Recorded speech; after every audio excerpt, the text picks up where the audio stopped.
दोस्तों, कल यानी 17 अप्रैल 2026 को पार्लियामेंट में जो हुआ उसने पूरे देश को हैरान कर दिया है। पिछले 12 सालों से जो सरकार एक के बाद एक बड़े कानून पास करवाती आ रही थी, कल वही सरकार एक बड़ा धोखा खा गई।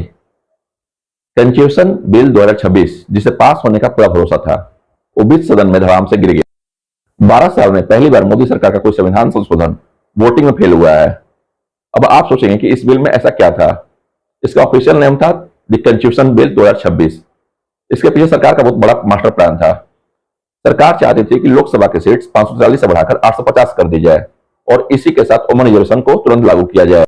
लेकिन इसमें एक पेच था। सरकार चाहती थी कि सीट्स का बंटवारा 2011 की सेंसस के पुराने डेटा पर ही हो जाए, बिना नए सेंसस का इंतजार किए। पार्लियामेंट में किसी भी संविधान संशोधन के लिए स्पेशल मेजोरिटी चाहिए होती है, यानी मौजूदा एमपी का 2/3 हिस्सा। सरकार को चाहिए था कम से कम 362 वोट। सरकार को मिले सिर्फ 298 वोट्स। विपक्ष ने डाले 230 वोट्स। जैसे ही स्पीकर ओम बिरला ने रिजल्ट अनाउंस किया, पूरा सदन सन्नाटे में डूब गया। सरकार 64 वोट से पीछे रह गई और बिल वहीं खारिज हो गया। लेकिन ये बिल गिरा क्यों? असली वजह थी नॉर्थ साउथ की लड़ाई।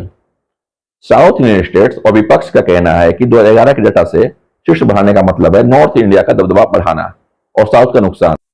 उनका साफ कहना था कि आरक्षण मंजूर है, पर गलत डिलिमिटेशन नहीं। इसी वजह से सरकार को इस बिल के साथ साथ डिलिमिटेशन और यूटी लॉ वाले बिल भी वापस लेने पड़े। अब सवाल यह है कि क्या सरकार इसे 2029 के चुनाव से पहले दोबारा लाएगी, या फिर यह धड़ाम की गूंज सरकार के लिए एक बड़ा झटका साबित होगा। आपको क्या लगता है, क्या वुमेन्स रिजर्वेशन को डिलिमिटेशन के साथ जोड़ना सही था? कमेंट्स में अपनी राय जरूर बताएं।